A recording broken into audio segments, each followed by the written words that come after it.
नमस्कार, live news में आपका स्वागत है। गोल्ड और यूरेनियम उगलने वाले ग्रीनलैंड से चीन को धक्के देकर अमेरिका ने क्यों निकलवाया? आइए जानते हैं पूरी डिटेल। अमेरिका के नवनिर्वाचित राष्ट्रपति डोनाल्ड ट्रंप ने ग्रीनलैंड को खरीदने की इच्छा जताई है।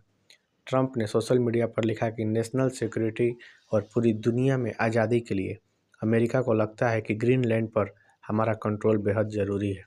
वहीं ग्रीनलैंड के प्रधानमंत्री म्यूट एगेडे ने कहा कि ग्रीनलैंड हमारा है, हम बिकाऊ नहीं हैं और न कभी बिकाऊ होंगे। हमें आज़ादी के लिए अपने लंबे संघर्ष को नहीं खोना चाहिए। जानते हैं पूरा मामला क्या है। साल 2022 के अक्टूबर की बात है, जब अमेरिका ने आर्कटिक में चीन जैसी बढ़ती प्रतिस्पर्धा का हवाला देते हुए अपनी नई आर्कटिक स्ट्रैटेजी का ऐलान किया। जो बाइडेन प्रशासन ने कहा कि अमेरिका अब पूरे आर्कटिक क्षेत्र में बड़े पैमाने पर राजदूतों को कायम करेगा। वहीं यूरोपीय आयोग ने भी 2023 की शुरुआत में ग्रीनलैंड में एक ऑफिस बना दिया। यहीं से अमेरिका ने चीन को इस पूरे इलाके से बाहर करने की रणनीति अपनाई। अमेरिका ने नवनिर्वाचित राष्ट्रपति डोनाल्ड ट्रंप ने हाल ही में एक बयान में ग्रीनलैंड पर फिर से नियंत्रण की बात कही। जानते हैं दुनिया के बर्फीले छोर पर स्थित ग्रीनलैंड की पूरी कहानी क्या है। ग्रीनलैंड दुनिया का सबसे बड़ा द्वीप है। ध्रुव पर स्थित होने की वजह से यहाँ हर साल 2 महीने तक लगातार दिन का उजाला रहता है। यानी नॉर्वे, फिनलैंड की तरह यहाँ 2 महीने तक रात नहीं होती है। उत्तरी अमेरिका महाद्वीप का एक हिस्सा होने के बावजूद ग्रीनलैंड 9वीं शताब्दी से ही राजनीतिक और सांस्कृतिक रूप से यूरोप, विशेष रूप से 2 औपनिवेशिक शक्तियों नॉर्वे और डेनमार्क से जुड़ा हुआ है।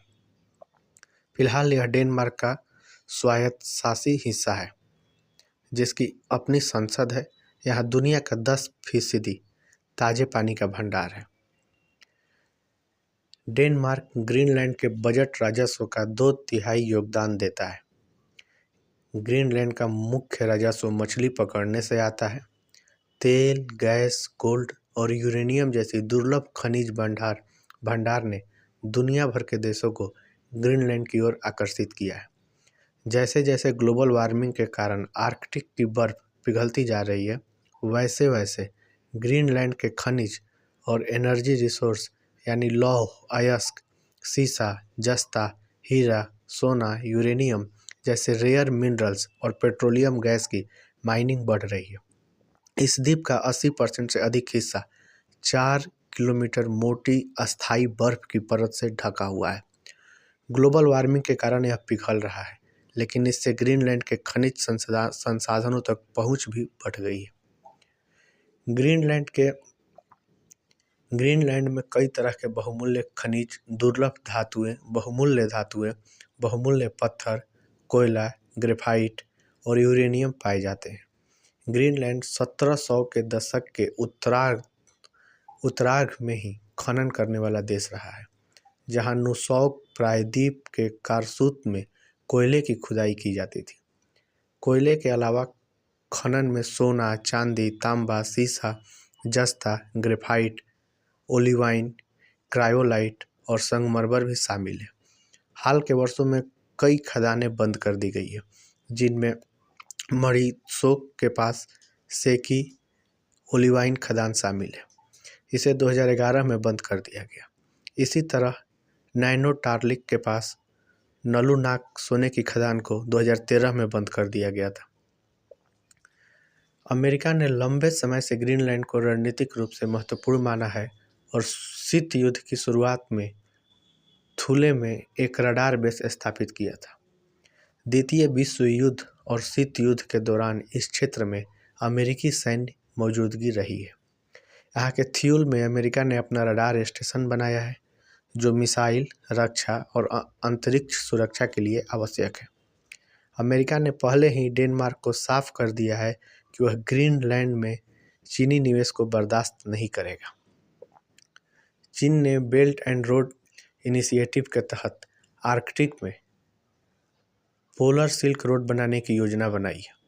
चीन की इस घोषणा से डेनमार्क और अमेरिका के कान खड़े हो गए हैं। हर किसी को यह लगने लगा है कि बीजिंग संसाधन समृद्ध महज 56,000 की आबादी वाले ग्रीनलैंड में पैर जमा सकता है। वैसे भी डेनमार्क किंगडम में ग्रीनलैंड की आज़ादी की आवाज़ें दिनों दिन बढ़ रही है। ग्रीनलैंड में चीन के लोग अभी मछली पकड़ने की इंडस्ट्री में लगे हैं। ग्रीनलैंड में खनन और बुनियादी ढांचा परियोजनाओं में चीन अपनी भागीदारी बढ़ाने में लगा था। ग्रीनलैंड के कुआन नेरसुइट यूरेनियम खनन और इसुआ लौह अयस्क परियोजनाओं को ग्रीनलैंड ने फिलहाल अमेरिका के इशारे पर रोक दिया है। दरअसल अमेरिका इन परियोजनाओं को लेकर पहले ही आपत्ति जता चुका है। बताया जा रहा है कि इन प्रोजेक्ट्स को या तो शुरुआत में ही रोक दिया गया है या इसे ऐसे प्रोजेक्ट खारिज कर दिए गए हैं। चीन को चरणबद्ध तरीके से बाहर कर दिया गया है। पॉलिटिको पर छापी एक स्टोरी के अनुसार चीन डेनिश डिफेंस की ओर से छोड़े गए एक पुराने समुद्री स्टेशन को भी खरीदना चाहता था, लेकिन इस पर अमेरिका ने रोक लगा दी। 2019 में China communications construction company CCCC ने 2 एयरपोर्ट बनाने के लिए अपनी बोली वापस ले ली। ये एयरपोर्ट ग्रीनलैंड की राजधानी नूक में और दूसरा इलुलिसैट में बनाया जाना था। चीन अब भी ग्रीनलैंड के राजनेताओं को चीन आने का न्योता दे रहा है। वह ऐसे नेताओं को निमंत्रण दे रहा है जो डेनमार्क सरकार के कुजाऊ किटसोक और खनिज संसाधन मंत्री हैं। हालांकि ग्रीनलैंड के लोग चीन के साथ संबंधों को बहुत बुरा नहीं मानते हैं। हालांकि चीन ने डेप ट्रैप डिप्लोमेसी यानी कर्ज दो और फांस लो की नीति अपनाकर श्रीलंका को बर्बाद कर दिया है, मगर चीन आज भी ग्रीनलैंड के सबसे बड़े व्यापारिक साझेदारों में से एक बना हुआ है। 1867 से ही अमेरिका ने डेनमार्क से ग्रीनलैंड द्वीप खरीदने के लिए कई प्रस्तावें दे चुका है। उसने 1917 में डेनिश वेस्ट इंडीज के साथ यही किया था।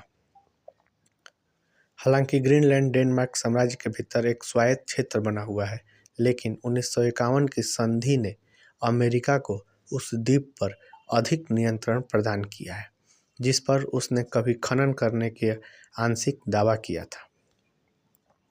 1261 में ग्रीनलैंड में नॉर्स बस्तियां बसनी शुरू हुई, जिसके मालिक नॉर्वे के लोग थे। 1721 से ग्रीनलैंड में डेनमार्क और नॉर्वे से ईसाई मिशनरीज वहां जाने लगे।